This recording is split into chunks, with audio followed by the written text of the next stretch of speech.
Hello everyone. Welcome to Magnetic Media. Today let's talk about the top 10 best supercars of 2022.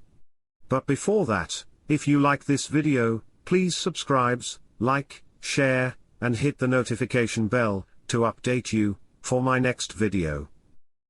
Number 1. Ferrari Roma. The Roma is a new mold of more affordable Ferrari that feels very much like an old one. The classically beautiful, V8-powered, front-engined, 2+2-seater coupe shares its platform with the Portofino, but has looks and handling appeal way beyond the reach of that convertible relation. It is perhaps most alike Maranello's popular 550 Maranello of the late 1990s in spirit, although not technically in every way, a compact, temptingly attainable, daily usable sporting GT, which also ranks highly in our Super GT Top 10, by the way, with the performance, excitement factor and handling vivacity of a proper Ferrari, but a cabin and character you could really put miles on. The Roma's 3.9-litre turbo V8 gives it in excess of 600 horsepower and a top speed within a whisker of 200 miles per hour, and yet this is the modern prancing horse in relatively laid-back guise. And so it's the car's surprisingly comfortable and sophisticated feeling interior that really strikes you, which is easy to berth, well equipped with the very latest technological mod-cons, and tempting to simply spend time in. Number 2. Porsche 911 Turbo S. Porsche's brutally fast, incomparably usable, four-wheel drive performance icon is back for the 992 generation, and once again ranks as one of the quickest point-to-point car on the planet. Four-wheel drive and new twin-turbocharged engine tuned to 641 bhp contrive to deliver a 2.6 seconds 0 to 62 miles per hour time and a top speed comfortably north of 200 miles per hour. And as with other Porsche 911s in the current range, you can also expect a first-class cabin with tangible luxury allure, and a degree of under-the-radar subtlety absent from some of the more extrovert cars on this list. And that's a large part of the appeal with the Turbo S, which is also available in cheaper, slightly less rapacious turbo-badged guise as well. Despite its manic pace, it doesn't shout everywhere it goes, and its ability to swallow big distances and plenty of luggage also makes it an authentic alternative even to GT-leaning rivals, such as the Aston Martin DB11. Naturally, it'll thrill like few else on a B road too. Intuitive steering and just a hint of that rear-biased weight distribution give the driver options, though admittedly the Porsche still isn't quite as playful or involving as some on this list. Number 3. Aston Martin. Aston Martin took a giant leap into true blue driver's car territory with the new Vantage.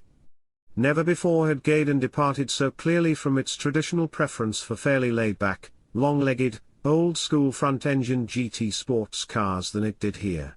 So much about the new Vantage, from its first-order performance level to its tight, tenacious body control to its impressively advanced driveline specification and its on-track composure. Handling precision and staying power, tells you loud and clear that it's ready to transform Aston into a firm that can be taken seriously by real petrol heads, people who've stuck to their Porsche GT3s and upper-level BMW M cars, like the BMW M5, thus far. It's now available in roadster-bodied form, as well as with the chassis and styling tweaks that make up the F1 edition.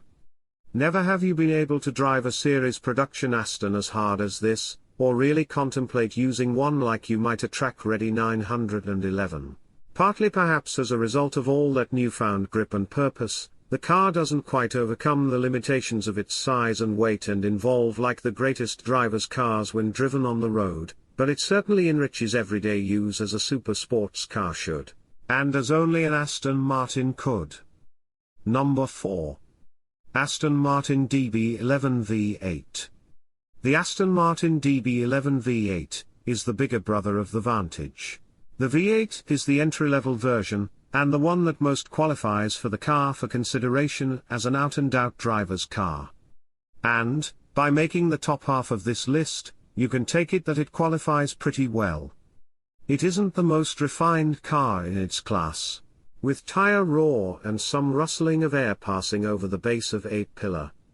Cabin ambience is old school luxurious, with brogued leather in abundance if you want it. In some ways, the car's interior isn't as technologically impressive as perhaps it ought to be, nor are all of its fittings quite as materially solid of feel, but it impresses all the same.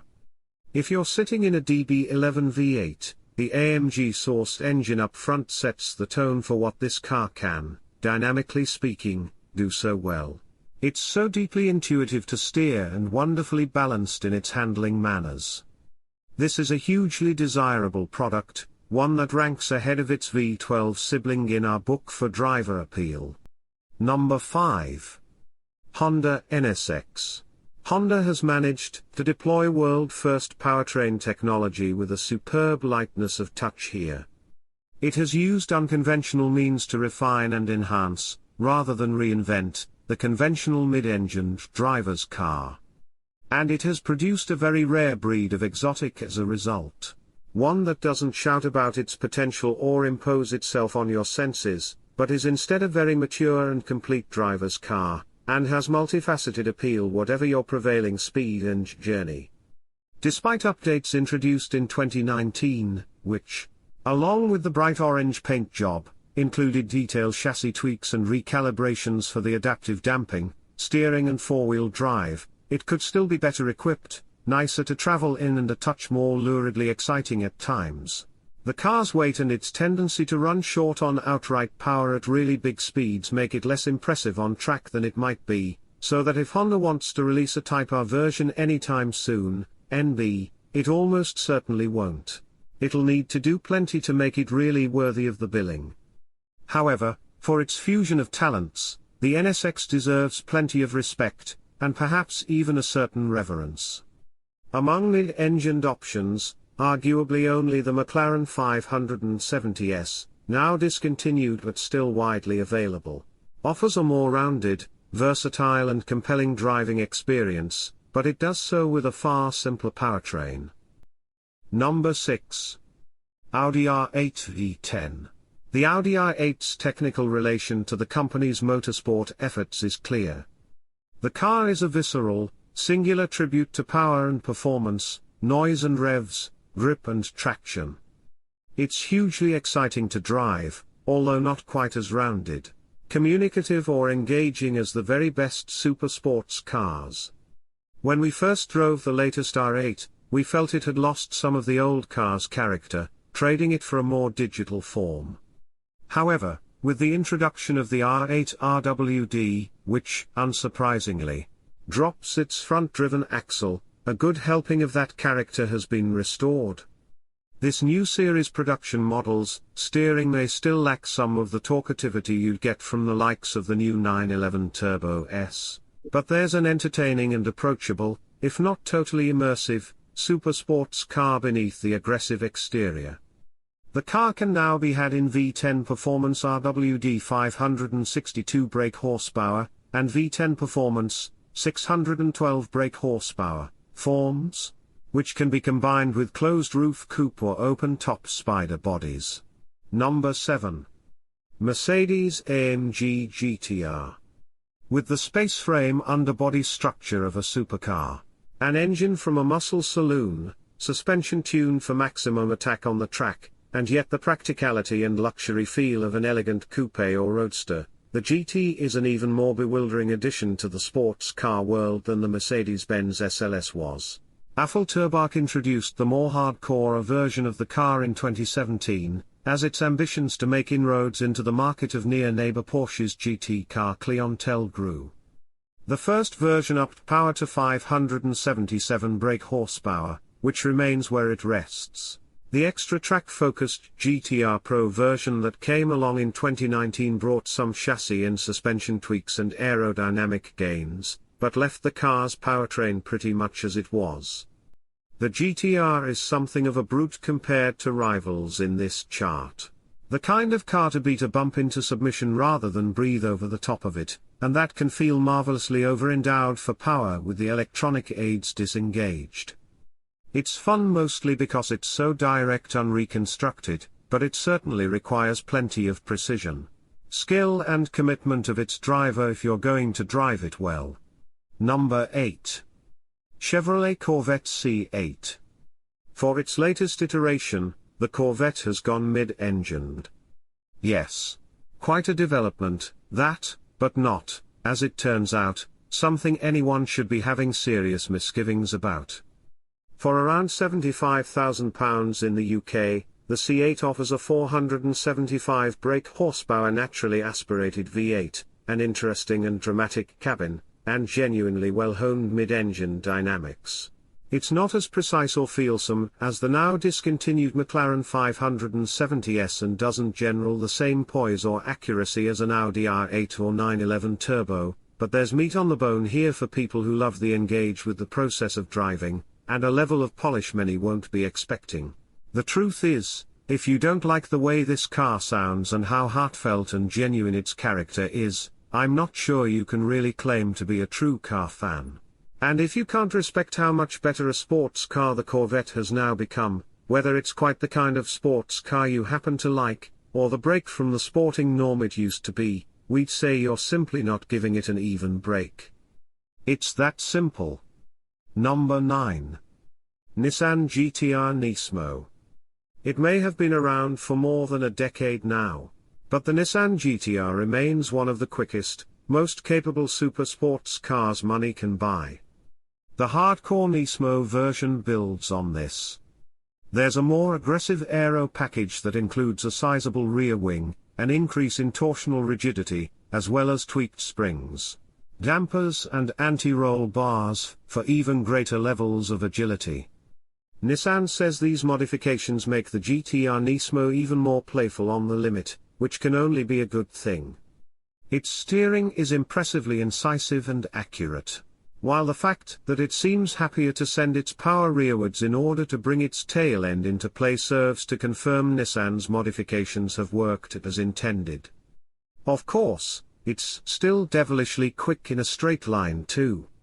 Its 3.8-litre V6, whose twin turbos come courtesy of Nissan's GT-R GT3 race car, produces some 592 brake horsepower and 481 pounds-foot. Nissan don't quote an official 0 to 60 miles per hour time, but it wouldn't be a stretch to say it might well dip below the 3.0 seconds mark. It might be showing its age, but the GT-R Nismo remains as brutally effective as ever. Number 10. BMW M8 Competition. It's debatable whether this £130,000, 616 brake horsepower BMW Super Coupe, which also comes as a convertible or a four-door, as you prefer, really ought to be considered here as a super sports car, or alongside the likes of a Bentley Continental GT as a Super GT. BMW's M Division was certainly seeking to bridge both classes when it bestowed M Division tuning and styling on the M8, as well as a luxurious interior, and a driver-selectable four-wheel drive system whose front drive shafts can be disengaged completely. The M8's size and 2-ton heft both count against it to a certain extent when you consider it as a pure driver's car. It isn't as involving as an Aston Martin Vantage or Porsche 911, isn't as viscerally exciting as a Ferrari Roma, and doesn't have any of the mid-engine poise or tactile feel of a McLaren, which is what has caused some to wonder why you wouldn't simply save a tidy 5-figure sum and have the mechanically related BMW M5 Competition instead. For BMW M car aficionados, this may be the top of the tree. But viewed in the wider context of the niche in which it plays, the M8 lacks some of the finer detail on both genuine driver appeal and static desirability. That's all for today's video. Thanks so much for watching, and I will give away 2 Android smartphones. All you have to do is to subscribe, like and share my videos, and leave a comment about my videos. The best comment, the winner.